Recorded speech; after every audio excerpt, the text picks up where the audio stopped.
Pizza তৈরি করাটা যাদের কাছে ঝামেলার মনে হয়, অনেক বেশি কঠিন বলে মনে হয়, তাদের জন্য আমার আজকের এই রেসিপিটা। আসসালামু আলাইকুম এভরিওয়ান, সবাইকে ওয়েলকাম জানাচ্ছি আমার আজকের রেসিপিটা দেখার জন্য। একদম সহজ একটা রেসিপিতে আজকে পিৎজা তৈরি করেছি। হাতের কাছে যদি আপনাদের ব্রেড থাকে তাহলে এই রেসিপিতে আপনারা মাত্র 5 থেকে 6 মিনিট সময় ব্যয় করেই পিৎজাটা তৈরি করে নিতে পারবেন। আজকে পিৎজাটা তৈরি করার জন্য আমি মাত্র 4 পিস ব্রেড ব্যবহার করেছি। ব্রেডগুলোকে প্রথমে ওভেন ট্রের ওপরে সাজিয়ে নেব। ব্রেডগুলো সাজানোর আগে চাইলে আপনারা ট্রেতে বাটার অথবা অয়েল ব্রাশ করে নিতে পারেন। এবার ব্রেডগুলোর ওপরে দিয়ে দেব টমেটো। টমেটোটা একদম পাতলা করে কেটে নিয়েছি। স্লাইস করা টমেটোগুলোকে পছন্দ মতো ব্রেডের ওপরে সাজিয়ে নেব।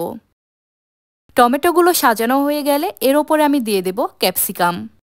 ক্যাপসিকামগুলোকেও একদম পাতলা করে স্লাইস করে নিয়েছি। হাতের কাছে ক্যাপসিকাম না থাকলে ক্যাপসিকামটা বাদ দিয়ে পিৎজাটা বানিয়ে নিতে পারবেন। এখানে আমি দিয়ে দেব মোজারেলা চিজ। চিজটাকে গ্রেট করে দিতে হবে। যার যত বেশি পরিমাণে চিজ পছন্দ সে তত বেশি পরিমাণে চিজ পিৎজায় ব্যবহার করতে পারবেন।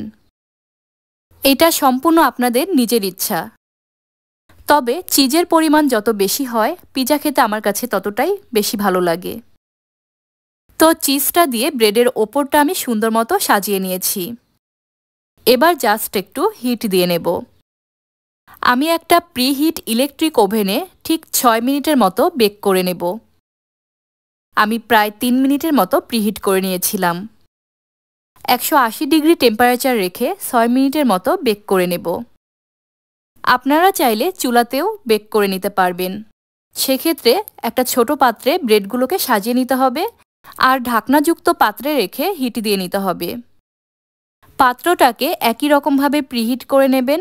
তারপরে 5 থেকে 6 মিনিটের মতো চুলায় একটু হিট দিলেই পিৎজাটা একদম রেডি হয়ে যাবে। এই রেসিপিতে আপনারা সবথেকে সহজ উপায়ে পিৎজা বানিয়ে নাস্তায় সার্ভ করতে পারবেন। রেসিপিটা ভালো লাগলে অবশ্যই আমার চ্যানেলের সাথে থাকার অনুরোধ রইল সবাইকে।